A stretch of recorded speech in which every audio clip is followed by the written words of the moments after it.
Hey, um, welcome to my video. I'm going to be talking about scorpions. So I'm really interested in scorpions because I like astrology. I'm a Scorpio moon and Scorpio rising. And when I was going on my astrology journey, I learned that Scorpio is the constellation that rules over reproductive body parts, which is another thing, another area of study. I'm really interested. So it just kind of worked together. But we're not talking about the constellation today, so that kind of means nothing. We're just talking about real, actual living scorpions and how people talked about them in the classical world. Most of my sources are from Pliny the Elder in his Natural History. He had a lot to say about scorpions, particularly how to heal scorpion stings, which makes me feel like that's something that happened a lot in the classical world. So I think let's just go through it, see what's interesting, see what we can find. So the first one I have is that there's a lot of plants. There's a lot of plants that may or may not help with scorpion stings. One is called the trichocum, or alternatively called scorpiorun, which has seeds shaped like a scorpion's tail. And that can help against the poison of all venomous animals and spiders, but especially against the scorpion sting. So that is convenient. And then apparently, if you put this plant on top of a scorpion, or quote, if a scorpion merely be sprinkled with the wet plant, it dies at once. So that's kind of nice. It's like a rock, paper, scissors kind of thing. It's like rock is scorpion and paper is plant. Just kind of, yeah. Um, another remedy we got from Pliny is that you can use a she goat's dung more efficaciously if it is boiled down in vinegar. Um, oh, and you drink that. You drink that. Um, okay. Here's a fun quote. I'm just going to read this out. Quote, if anyone says in the ear of an ass that he has been stung by a scorpion, the mischief, it is said, at once passes over into the animal. All venomous creatures run away from an ass's burning lung, and those stung by a scorpion are benefited by fumigation with the dung of a cat. So I don't really know what's going on there. We're just going to skip that. Another great, I think this remedy is great, is for scorpion stings, doses of 4 berries are taken in wine. So I mean, any excuse to drink, right? Like that checks out. Um, there's more plants. I don't think we need to go through all the plants. There's a lot of plants. Radishes is one though. See, that's useful. That we can actually use in the modern day because we have radishes. I bet though our radishes are different. Another good and useful one for us in the modern day. Pliny says that with Attic honey, lettuce is as good as southernwood for chest complaints, and that the seed of cultivated lettuce is given for scorpion stings. And you know what? What I think is interesting about this bit is that he also says that menstruation is regulated by its use as food. Now, I could be making it up. There's a lot of things that Pliny says lettuce is good for, but the fact that menstruation and scorpio stings, I mean, nothing else in this list of things it's good for. Chest complaints, menstruation. Oh, hey girl. It's my cat. Hi. So we've got chest complaints, menstruation, scorpion stings, libidinous dreams. That so we thought two sexually involved things. I feel like there's some reproductive shenanigans getting in there. Tilly's gonna hang out with us now. Another one, I feel like this is pretty good. I haven't heard this for scorpion stings per se in the modern day, but apparently Pliny says that pitted sores, burns, affectations of the anus, chaps, and scorpion stings are treated by applications of urine, which I think that has been debunked, at least for jellyfish in the modern day. But it's interesting that stays together. Let's see what else.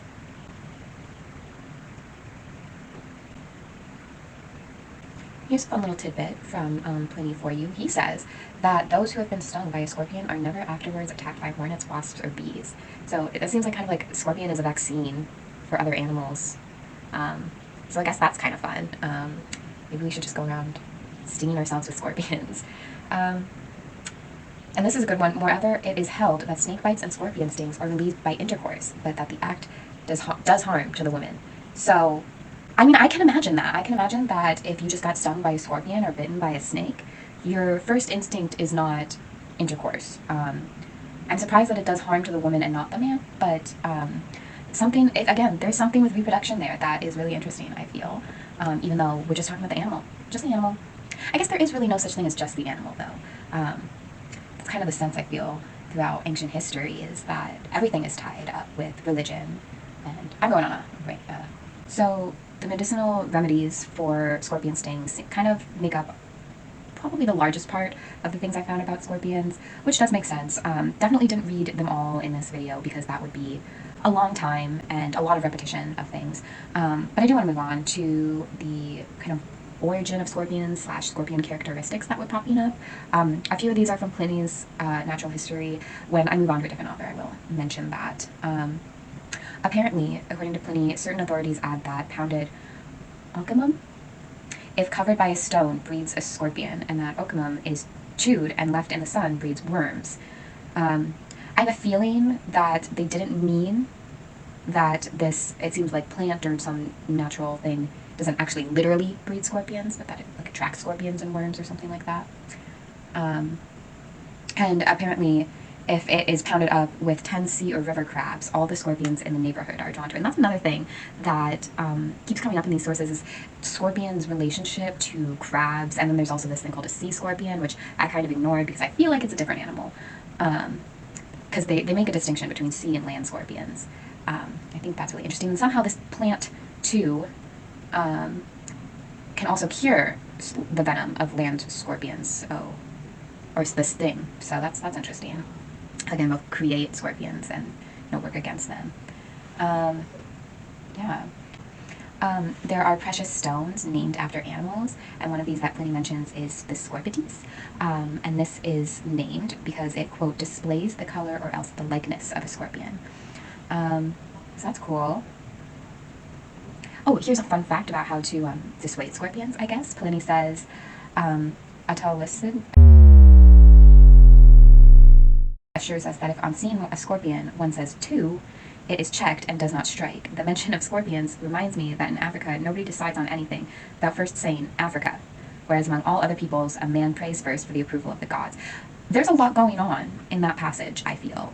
For starters, it's that saying "to," obviously this is not written in English, so it's a different word, but saying "to" a scorpion makes it like, sorry bro, my bad. But then also that fact reminded Pliny that people in Africa say Africa before that, like, okay, whatever. Apparently, no insects have a tail except the scorpion, which I do think that's wrong, but that's, listen, I can't judge. And apparently the scorpion is also the only insect that has arms and a spike in the tail. So I feel like there's a lot going on there. Yeah. According to that can't be right. According to Aelian, in his Characteristics of Animals, he says, the male scorpion is exceedingly ferocious, but the female seems to be of a milder temper. So, I guess if ever conservatives try to tell you that women are too emotional, tell them that the female scorpion has a milder temper than the male.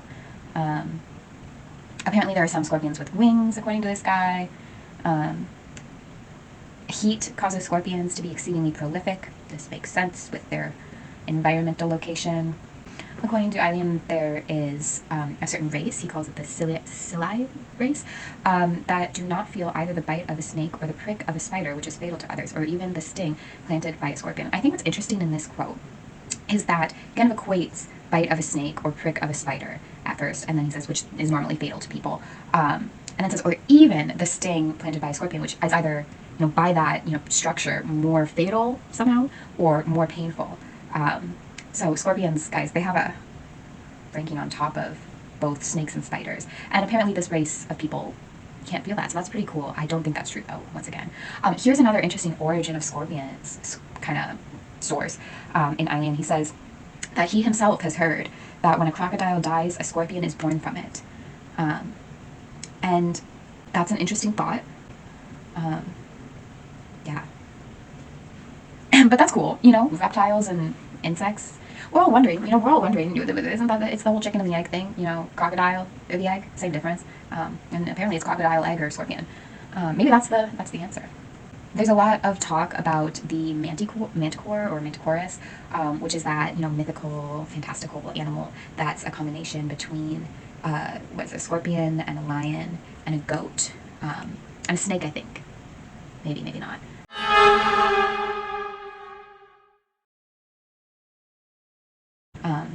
And so that scorpion bit that's in there, that comes up quite a bit too. Apparently, the natural enemies of the scorpion include hawks and geckos. Apparently, if you bring a gecko up to a scorpion, say hi, scorpion just, it says seized with numbness. I'm not really sure what that means. I feel like that's kind of like a paralysis situation. I don't know. Aelian kind of devotes a long passage to talking about the ingenuity of the scorpion.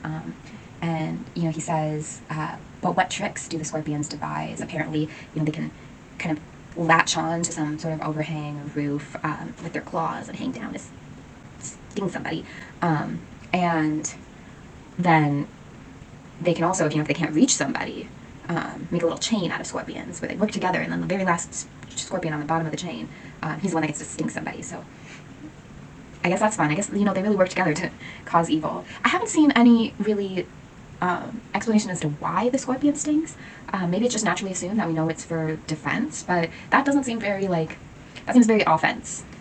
So, yeah, Aristotle says in his On Marvelous Things Heard, he says that there is a class of locust in Argos which is called the scorpion fighter, and that actively attacks scorpions, and they just kind of go at each other. And apparently eating this locust can help with, or at least protect against scorpion stings. So add that to the list of natural enemies of a scorpion. I think, the more interesting bits of classical literature are not science. I apologize. I like when people use animals in poetic use. I do think it's really interesting to give us insight into, how people viewed, animals in a practical way. But I think it's more fun. And there are less sources with the, more poetic use of scorpions. But I do have one from Ovid in the Why is Latin always so hard? So I do have one from Ovid in the Halotica, that is talking about natural law, the things that just simply must be. And one of those things is that the scorpion will fight with the stroke of his tail. So that's another, it's like living as natural as the scorpion fighting. You can't ask the scorpion to do anything but that. Ovid, in the Metamorphoses, also says, quote, if you cut off the hollow claws of a sea crab and bury the rest in the ground, from the very part a scorpion will come forth threatening with his hooked tail. Which, totally classic Metamorphoses, one thing morphing into another. But like I said, those crabs keep coming out of nowhere. And I guess they kind of got some similarities, so maybe it makes a little bit of sense. So this next poetic use is from Martial's Epigrams. He's talking to this guy like Uranus, and he says, quote, you are too much of a poet. This is a very dangerous fault. A tigress roused by the theft of her cubs is not feared so much, nor yet a viper burnt by the midday sun, nor yet a vicious scorpion. For I ask you, who would endure such trials? And then goes on to say, you keep reading to me, but I keep leaving, and you keep following me, and it's really obnoxious. And I just love this because, he's saying, you as a poet are just like a tigress or a viper or a scorpion, and you are just so obnoxious and offensive, and get away from me. So that's really funny. It's funnier now that I explained it, right? And then, bringing it back full circle to an actual reading that we did in class, in Apuleius, the Golden Ass, or the Metamorphoses, or whatever you want to call it, he's talking about the town councilor in this translation.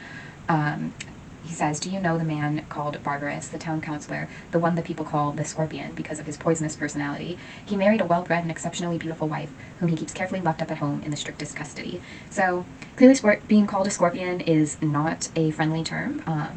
It seems that it's used for people who you just don't want to be around. Personally, after all of this, I feel like scorpions are misunderstood.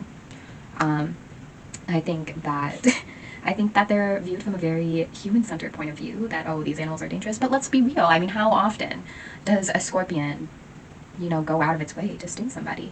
That's what we really need to look into. So I hope this was fun to watch. That's all my, research about scorpions in the classical world. I thought it was really enjoyable to see all the places that they come up in. If you're also a person who's interested in scorpions and classics and animals, maybe you like this video. I don't know. That's all.